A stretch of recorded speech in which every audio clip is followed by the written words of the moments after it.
नमस्कार विद्यार्थी मित्र हो, नवनाथ खेत्री या यूट्यूब चॅनलवरती तुमचं सर्वांचं स्वागत आहे. आज आपण ह्या व्हिडिओमध्ये बघणार आहोत मुंबई उच्च न्यायालय भरती 2026 प्रश्नपत्रिका क्रमांक 1 घेतली आहे. यामध्ये आपण सामान्य ज्ञानवर आधारित वस्तुनिष्ठ प्रश्न व त्याचे उत्तर आपण पाहणार आहोत. मित्र हो, अशाच नवनवीन व्हिडिओसाठी नवनाथ खेत्री या यूट्यूब चॅनलला सबस्क्राईब करा, लाईक करा, शेअर करा आणि कमेंट करायला विसरू नका. चला तर पहा, व्हिडिओला सुरुवात करू. चला बघा, पहिला प्रश्न बघा. ज्या व्यक्तीविरुद्ध न्यायालयामध्ये खटला दाखल केला जातो त्या व्यक्तीस काय म्हणतात? ज्या व्यक्तीविरुद्ध न्यायालयामध्ये खटला दाखल केला जातो त्या व्यक्तीस काय म्हटले जाते? तर याचं योग्य उत्तर आहे नंबर 3, त्याला प्रतिवादी असे म्हटले जाते. ज्या व्यक्तीवर खटला दाखल केला जातो अशा व्यक्तींना प्रतिवादी असे म्हटले जाते.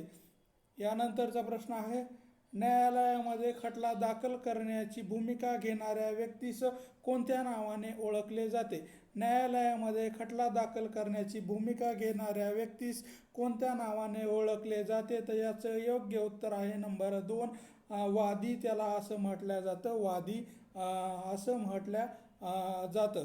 यानंतरचा प्रश्न आहे, पोलीस ठाण्यात फौजदारी गुन्ह्याची प्राथमिक नोंद करण्याच्या प्रक्रियेला काय म्हणतात? पोलीस ठाण्यामध्ये फौजदारी गुन्ह्याची प्राथमिक नोंद करण्याच्या प्रक्रियेला काय म्हणतात? तर याचं योग्य उत्तर आहे प्रथम माहिती अहवाल असं म्हटलं जाते. पोलीस ठाण्यामध्ये फौजदारी गुन्ह्याची प्राथमिक नोंद करण्याच्या प्रक्रियेला काय म्हटलं जातं? तर प्राथमिक माहिती अहवाल असं या नोंदणीला म्हटलं जातं. यानंतरचा प्रश्न आहे, न्यायालयामध्ये उपस्थित राहण्यासाठी एखाद्या व्यक्तीस दिला जाणारा अधिकृत आदेश कोणत्या नावाने ओळखला जातो?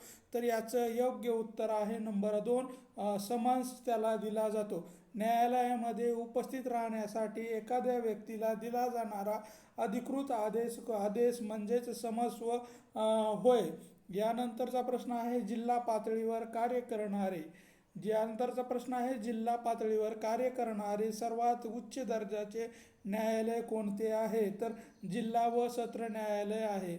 जिल्हा पातळीवर कार्य करणारे सर्वात उच्च दर्जाचे न्यायालय कोणते आहे? तर जिल्हा व सत्र न्यायालय असं या ठिकाणी म्हटल्या जाते. यानंतरचा प्रश्न आहे, न्यायालयाचा शिक्का तसेच अधिकृत दस्तऐवज सुरक्षित ठेवण्याची जबाबदारी कोणाकडे असते? न्यायालयाचा शिक्का तसेच अधिकृत दस्तऐवज सुरक्षित ठेवण्याची जबाबदारी कोणाकडे असते? तर लिपिक व संबंधित न्यायालयीन कर्मचारी यांच्याकडे न्यायालयाचा शिक्का व तसंच अधिकृत जे काही दस्तऐवज असतात ते सुरक्षित ठेवण्याची जबाबदारी ही संबंधित लिपिक व संबंधित कर्मचारी, न्यायालयातील कर्मचारी यांच्यावर ही जबाबदारी सोपवण्यात येत असते.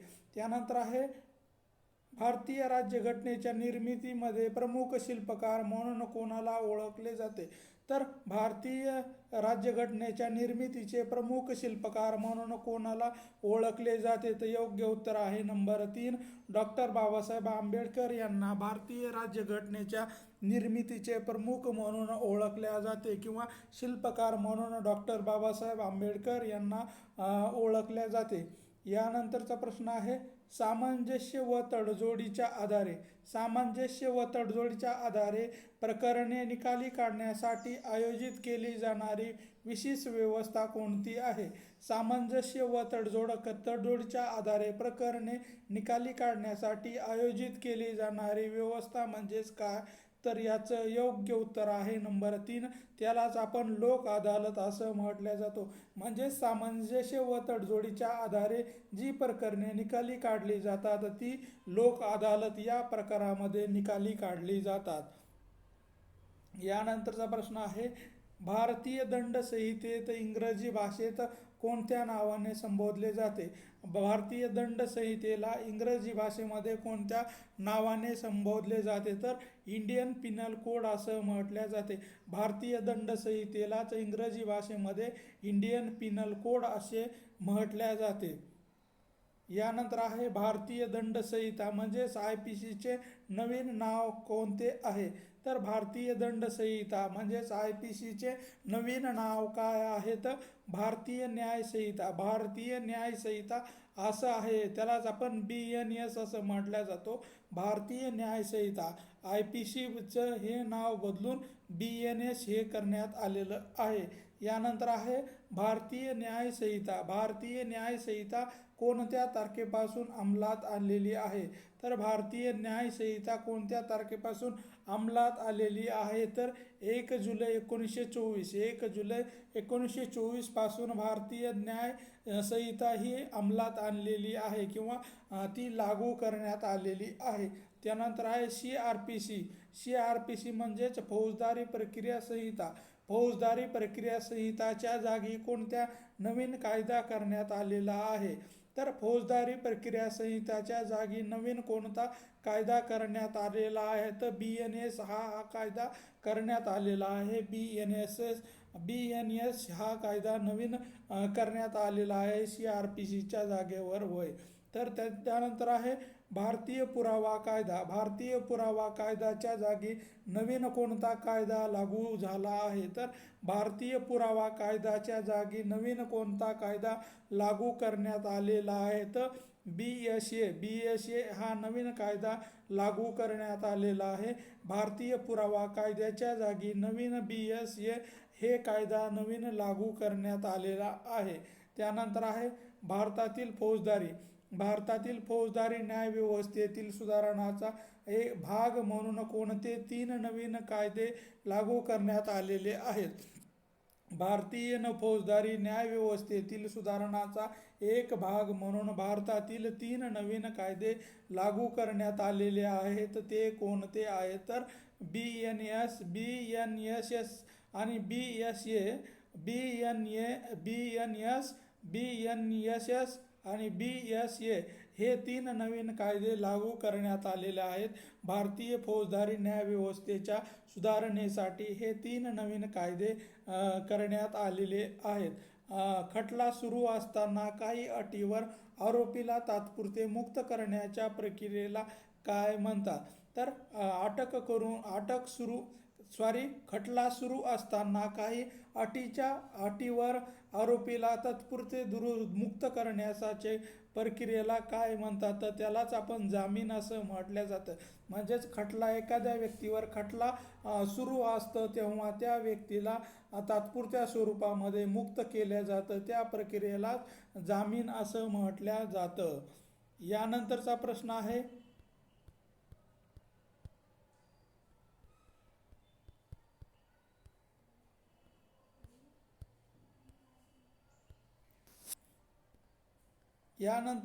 आहे भारतातील सर्वोच्च न्यायालयाचे मुख्यालय कोणत्या शहरामध्ये स्थित आहे. भारतातील सर्वोच्च न्यायालयाचे मुख्यालय कोणत्या शहरामध्ये स्थित आहे तर नवी दिल्ली या ठिकाणी भारतातील सर्वोच्च न्यायालयाचे मुख्यालय आपल्याला नवी दिल्ली या ठिकाणी शहरामध्ये स्थित असलेले या ठिकाणी सांगता येईल. नवी दिल्ली या ठिकाणी होय. महाराष्ट्र राज्याच्या उच्च न्यायालयाचे मुख्यालयाचे ठिकाण कोणतं आहे. महाराष्ट्र राज्याच्या उच्च न्यायालयाच्या मुख्य ठिकाण कोणतं आहे तर मुंबई शहर हे आपल्याला महाराष्ट्र राज्याच्या उच्च न्यायालयाचे मुख्य ठिकाण आपल्याला मुंबई शहर हे असलेले या ठिकाणी सांगता येईल. यानंतर आहे मुंबई उच्च न्यायालय व सर्वोच्च न्यायालयामध्ये चर्चेत असलेला 2025चा दहशतवाद विरोधी निर्णय कोणत्या कायद्याशी संबंधित आहे तर मुंबई उच्च न्यायालय व सर्वोच्च न्यायालयामध्ये चर्चेत असलेला 2025चा दहशतवाद विरोधी निर्णय कोणत्या कायद्याशी संबंधित आहे तर UAPA या कायद्याच्या संदर्भामध्ये आपल्याला हे दहशतवाद विषयक निर्णय संबंधित असलेला आपल्याला या ठिकाणी सांगता येईल. त्यानंतर आहे दिवाणी स्वरूपाचे खटले. दिवाणी स्वरूपाचे खटले प्रामुख्याने कोणत्या न्यायालयामध्ये चालवले जातात. दिवाणी स्वरूपाचे खटले प्रामुख्याने कोणत्या न्यायालयामध्ये चालवले जातात तर याचं योग्य उत्तर आहे 2 नंबर दिवाणी न्यायालयामध्ये. दिवाणी स्वरूपाचे खटले प्रामुख्याने दिवाणी न्यायालयामध्ये आपण चालवले जातात. महाराष्ट्रामध्ये संघटित गुन्हेगारी नियंत्रण कायदा कोणत्या वर्षी संमत करण्यात आलेला आहे?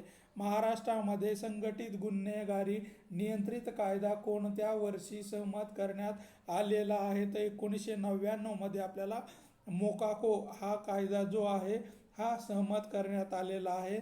1999 मध्ये हा कायदा सहमत करण्यात आलेला आहे. त्यानंतर आहे आरोपीला अटक करण्यासाठी पोलिसांना न्यायालयाकडून मिळणाऱ्या अधिकृत परवानगी पत्रास काय म्हणतात? आरोपीला अटक करण्यासाठी पोलिसांना न्यायालयाकडून मिळालेल्या अधिकृत परवानगी पत्रास काय म्हटल्या जातं? तर त्यालाच आपण अटक वॉरंट असं म्हणतो. आरोपीला अटक करण्यासाठी पोलिसांना न्यायालयाकडून मिळणाऱ्या अधिकृत परवानगी पत्राला अटक वॉरंट असं म्हटलं जातं. यानंतरचा प्रश्न आहे शपथ घेऊन सत्तेची खात्री देत केलेले लेखी निवेदन कोणत्या नावाने ओळखले जाते? शपथपत्र घेऊन सत्यतेची खात्री देता येते लेखी निवेदन दिलेले कोणत्या नावाने ओळखले जाते? तर आपण त्याला शपथपत्र असे म्हणतो. लेखी शपथपत्र आपण त्याला शपथपत्र या नावाने ओळखल्या जाते. न्यायालयामध्ये सरकारची बाजू मांडणाऱ्या जबाबदार असणाऱ्या वकिलाला काय म्हणतात? तर न्यायालयामध्ये सरकारी बाजू मांडणाऱ्या वकिलास काय म्हटल्या जातं? तर सरकारी वकील असं म्हटल्या जाते. म्हणजे सरकारच्या बाजूने मांडणी करणाऱ्या जबाबदार व्यक्तीस किंवा जबाबदार वकिलाला काय म्हटल्या जाते? तर सरकारी वकील असं या ठिकाणी त्या व्यक्तीला म्हटल्या जाते. त्यानंतर आहे न्यायालयीन कामकाजाची नोंद ठेवणे व कागदपत्राची देखरेख करणारा कर्मचारी कोण असतो? न्यायालयाची कामकाजाची नोंद ठेवणे व कागदपत्राची देखरेख करणाऱ्या व्यक्तीस किंवा कर्मचाऱ्यास काय म्हणतात? तर त्याला आपण लिपिक असं म्हटल्या जातो. तर लिपिक हे आपल्या न्यायालयाच्या कामकाजाची नोंद ठेवणे व कागदपत्राची देखरेख करण्याचं काम हे लिपिक या व्यक्तीवर सोपवण्यात आलेलं असतं. यानंतरचा प्रश्न आहे न्यायाधीशांना निर्णय प्रक्रियेमध्ये कायदेशीर संशोधन करून मदत करणाऱ्या अधिकाऱ्यास काय म्हणतात? न्यायाधीशांना निर्णय प्रक्रियेमध्ये कायदेशीर संशोधन करून मदत करणाऱ्या अधिकाऱ्यास काय म्हटले जाते? तर न्यायालयीन लिपिक असं म्हटलं जातं. न्यायालयीन लिपिक असं त्या व्यक्तीस म्हटलं जातं. यानंतरचा प्रश्न आहे कायद्यासमोर सर्व नागरिक समान आहेत. कायद्यासमोर सर्व नागरिक समान आहेत. कायद्यासमोर सर्व नागरिक हे समान आहेत असा मूलभूत हक्क भारतीय राज्यघटनेच्या कोणत्या अनुच्छेदामध्ये नमूद करण्यात आलेला आहे? कायद्यासमोर सर्व नागरिक समान आहेत असा मूलभूत भारतीय हक्क राज्यघटनेच्या कोणत्या अनुच्छेदामध्ये करण्यात आलेला आहे? तर अनुच्छेद 14 मध्ये सर्व नागरिकांना समान अधिकार देण्यात आलेले आहेत आणि हे मूलभूत अधिकार असलेले आपल्याला या ठिकाणी सांगता येतील. अनुच्छेद 14 मध्ये हे सर्व अधिकार देण्यात आलेले आहेत.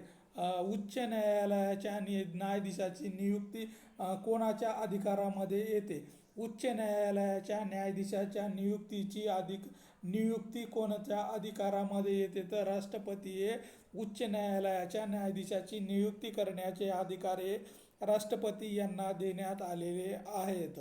यानंतरचा प्रश्न आहे मोकाका हा कायदा प्रामुख्याने कोणत्या प्रकारच्या गुन्ह्यावर नियंत्रण ठेवण्यासाठी करण्यात आलेला आहे? मोकोका हा कायदा प्रामुख्याने कोणत्या प्रकारच्या गुन्ह्यावर नियंत्रण ठेवण्यासाठी करण्यात आलेला आहे? तर संघटित गुन्हेगारी नियंत्रणात आणण्यासाठी प्रामुख्याने मोकोका हा कायदा प्रामुख्याने आणण्यात आलेला आहे. संघटित गुन्हेगारावर नियंत्रण ठेवण्यासाठी मोकोका हा कायदा भारतीय दंड संहितेमध्ये तयार करण्यात आलेला आहे. त्यानंतर आहे दिवाणी प्रक्रिया म्हणजेच CPC कोणत्या स्वरूपाच्या प्रकारावर लागू होते? दिवाणी संहिती प्रक्रिया कोणत्या स्वरूपाच्या प्रकारावर लागू होते? तर दिवाणी खटल्यावर दिवाणी प्रक्रिया संहिता लागू करताना आपल्याला दिसून येतो दिवाणी खटले जे आहेत त्या खटल्यावर दिवाणी प्रक्रिया संहिता लागू करण्यात येत असते. त्यानंतर आहे फौजदारी प्रक्रिया संहिता. फौजदारी प्रक्रिया संहिता प्रामुख्याने कशाशी संबंधित आहे? फौजदारी प्रक्रिया संहिता कशाशी संबंधित आहे? तर गुन्हेगाराची चौकशी व खटला प्रक्रिया. गुन्हेगाराची चौकशी व खटला प्रक्रिया याच्याशी संबंधित आपल्याला फौजदारी प्रक्रिया संहिता संबंधित असलेली दिसून येते. गुन्हेगारी चौकशी व खटला प्रक्रिया याच्याशी संबंधित आपल्याला फौजदारी संहिता ही प्रक्रिया त्याच्याशी संबंधित असलेली या ठिकाणी दिसून येते. त्यानंतर आहे खटल्याचा निकाल लागल्यानंतर त्या विरुद्ध वरिष्ठ न्यायालयामध्ये दाद मागण्याच्या प्रक्रियेला काय म्हणतात? खटल्याचा निकाल लागल्यानंतर त्या विरुद्ध वरिष्ठ न्यायालयामध्ये दाद मागण्याच्या प्रक्रियेला काय म्हटल्या जाते? तर त्याला अपील असं म्हटल्या जाते. म्हणजेच जिल्हा न्यायालयाने जो निकाल दिला जातो त्याच्या विरुद्ध वरच्या न्यायालयामध्ये आपण दाद मागत असतो त्यालाच आपण अपील असं म्हटल्या जातो. अपील करणे होय. त्यानंतर आहे उच्च न्यायालयाचे आदेशाचे पालन न केल्यास कोणत्या प्रकारची कारवाई होऊ शकते? उच्च न्यायालयाच्या आदेशाचे पालन न केल्यास कोणत्या प्रकारची कार्यवाही होते? तर न्यायालयाचा अवमान या प्रकारामध्ये त्या व्यक्तीवर कार्यवाही केली जाते. न्यायालयाचा अवमान केला असं आपण त्या प्रक्रियेमध्ये म्हणू शकतो. त्याच्यानंतर आहे पोलीस कोठडी आणि न्यायालयीन कोठडी. पोलीस कोठडी व न्यायालयीन कोठडी यातील योग्य फरक कोणता आहे? पोलीस कोठडी व न्यायालयीन कोठडी यातील योग्य फरक कोणता आहे? तर पोलीस कोठडीमध्ये पोलीस ताबा असतो व न्यायालयीन कोठडीमध्ये तुरुंगात असतो. तर पोलीस कोठडीमध्ये पोलिसांच्या ताब्यात त्या व्यक्तीला दिलं जातं व न्यायालयीन कोठडीमध्ये त्याला डायरेक्ट तुरुंगामध्ये ठेवल्या जातं. हे आपल्याला या दोन्हीमधला आपल्याला फरक असलेला या ठिकाणी सांगता येतील. न्यायालयीन कोठडी व पोलीस कोठडी यामधील हे फरक आपल्याला या ठिकाणी सांगता येईल. यानंतरचा प्रश्न आहे पक्षकाराने आपल्या वकिलाला खटला चालवण्यासाठी दिलेला अधिकृत परवानगी म्हणजेच काय? पक्षकाराने आपल्या वकिलाला खटला चालवण्यासाठी दिलेला अधिकृत परवानगी म्हणजेच काय? तर त्यालाच आपण वकीलपत्र असं म्हटले जाते. पक्षकाराने आपल्या वकिलाला खटला चालवण्यासाठी दिलेली अधिकृत परवानगी म्हणजेच वकीलपत्र आपण त्या व्यक्तीला दिले असे म्हणू शकतो. भारताचे सरन्यायाधीश कोण आहेत? भारताचे सरन्यायाधीश कोण आहेत? तर सूर्यकांत शर्मा हे भारताचे सरन्यायाधीश असलेले आपल्याला या ठिकाणी सांगता येईल. भारताचे सरन्यायाधीश हे कोण आहेत? तर सूर्यकांत शर्मा हे आपल्याला भारताचे सध्याचे सरन्यायाधीश या आहेत. त्यानंतर आहे ग्राम न्यायालय कायदा कोणत्या वर्षी संमत झाला? तर ग्राम न्यायालय कायदा कोणत्या वर्षी सहमत झालेला आहे? तर 2008 मध्ये आपल्याला ग्राम न्यायालय कायदा 2008 साली सहमत करण्यात आलेला आहे. त्यानंतर आहे माहितीचा अधिकार. माहितीचा अधिकार कायदा कोणत्या वर्षी लागू झाला आहे? तर 2005 मध्ये आपल्याला माहितीचा अधिकार हा कायदा 2005 वर्षापासून लागू करण्यात आलेला आहे. माहितीचा अधिकार हा कायदा 2005 या वर्षापासून लागू करण्यात आलेला आहे. भारतीय राज्यघटनेत एकूण किती परिशिष्टे आहेत? तर भारतीय राज्यघटनेमध्ये एकूण किती परिशिष्टे आहेत? तर 12 परिशिष्टे आपल्याला एकूण राज्यघटनेमध्ये 12 परिशिष्टाचा समावेश करण्यात आलेला आपल्याला या ठिकाणी दिसून येतो. त्यानंतर आहे भारताचे सरन्यायाधीश यांना शपथ कोण देतो? तर भारताचे सरन्यायाधीश यांना शपथ देण्याचा अधिकार हे राष्ट्रपती यांना देण्यात आलेला आहे. भारताचे सरन्यायाधीश यांना शपथ देण्याचे अधिकार हे राष्ट्रपती यांना देण्यात आलेले आहे. भारताचे सरन्यायाधीश राजीनामा कोणाकडे देतात? तर भारताचे सरन्यायाधीश आपला राजीनामा कोणाकडे देतात? तर राष्ट्रपतीकडे आपल्या पदाचा राजीनामा देण्याची तरतूद ही राष्ट्रपतीकडे करण्यात आलेली आहे. भारताचे सरन्यायाधीश किती वर्षापर्यंत पदावर राहू शकतात? तर भारताचे सरन्यायाधीश आपल्या पदावर किती वर्ष वयापर्यंत राहू शकतात? तर 65 वर्ष वयापर्यंत भारताचे सरन्यायाधीश हे आपल्या पदावर कार्यरत राहू शकतात. 65 वर्षापर्यंत ते आपल्या पदावर कार्यरत राहू शकतात. उच्च न्यायालयाचा न्यायाधीश होण्यासाठी उमेदवाराचे नागरिकत्व कोणते असणे आवश्यक आहे? तर उच्च न्यायालयाचे न्यायाधीश होण्यासाठी उमेदवाराचे नागरिकत्व कोणते असणे आवश्यक आहे? तर भारताचे नागरिकत्व असणे आवश्यक आहे. तर भारताचे नागरिकत्व असणे आवश्यक आहे. भारताचा जो नागरिक आहे त्यालाच सर्वोच्च न्यायालयाचा न्यायाधीश होण्याचा अधिकार देण्यात आलेला आहे. सर्वोच्च न्यायालयाचा न्यायाधीश होण्यासाठी किमान किती वर्षाचा न्यायालयीन व वकिली अनुभव असणे आवश्यक आहे? सर्वोच्च न्यायालयाचा न्यायाधीश होण्यासाठी किमान किती वर्षाचा अनुभव असावा लागतो किंवा वकिली अनुभव असणे आवश्यक आहे? तर 10 वर्ष अनुभव त्या न्यायाधीशाला 10 वर्ष वकिलीचा अनुभव असणे आवश्यक आहे. तरच तो उच्च न्यायालयाचा न्यायाधीश होण्यासाठी तो पात्र असू शकतो. उच्च न्यायालयाच्या न्यायाधीशाचे निवृत्तीचे वय किती वर्ष आहे? सर्वोच्च न्यायालयाच्या न्यायाधीशाचे निवृत्तीचे वय किती आहे? तर 62 वर्षानंतर तो आपल्या पदावरून रिटायर होताना दिसून येतो किंवा निवृत्ती तो घेऊ शकतो. 62 वर्ष वयापर्यंत ते राहू शकतात. उच्च न्यायालयाच्या न्यायाधीशाची नियुक्ती कोण करते? उच्च न्यायालयाच्या न्यायाधीशाची नियुक्ती कोण करते? तर राष्ट्रपती हे उच्च न्यायालयाच्या न्यायाधीशाची आपल्याला नेमणूक करताना दिसून येतात. त्यानंतर आहे उच्च न्यायालयाच्या न्यायाधीशाची नियुक्ती करताना राष्ट्रपतींना कोणाशी सल्लामसलत करावी लागते? उच्च न्यायालयाच्या न्यायाधीशाची नियुक्ती करण्यासाठी राष्ट्रपतींना कोणाशी सल्लामसलत करावी लागते? तर भारताचे सरन्यायाधीश व राज्यपाल यांच्याशी सल्लामसलत करून उच्च न्यायालयाच्या न्यायाधीशाची नियुक्ती हे राष्ट्रपती करत असतात. भारताचे सरन्यायाधीश व राज्यपाल या दोघांशी सल्लामसलत करून राज्याच्या उच्च न्यायालयाच्या न्यायाधीशाची नेमणूक करण्याचे अधिकार हे राष्ट्रपती यांना देण्यात आलेले आहेत. त्यानंतर आहे उच्च न्यायालयाचा न्यायाधीश पदग्रहण करण्यापूर्वी कोणती प्रक्रिया पूर्ण करतो? तर उच्च न्यायालयाचा न्यायाधीश पदग्रहण पूर्ण करण्यापूर्वी कोणती प्रक्रिया पूर्ण करत असतो? तर ते अगोदर शपथ घेतल्या जाते, त्यावरच तो त्या पदावर बसताना आपल्याला दिसून येतो. उच्च न्यायालयाच्या न्यायाधीशासाठी खालीलपैकी कोणती शैक्षणिक अट आवश्यक आहे? तर उच्च न्यायालयाच्या न्यायाधीशासाठी खालीलपैकी कोणती शैक्षणिक अट आवश्यक आहे? तर कायद्याची पदवी त्याकडे असणे आवश्यक आहे. कायद्याची पदवी त्या व्यक्तीकडे असणं आवश्यक आहे, तरच तो न्यायाधीश या पदासाठी पात्र होऊ शकतो. त्यानंतर आहे मुंबई उच्च न्यायालयाचे न्यायाधीश होण्यासाठी खालीलपैकी कोणते अतिरिक्त ज्ञान उपयुक्त मानले जाते? तर मराठी भाषा हे असणं आवश्यक आहे.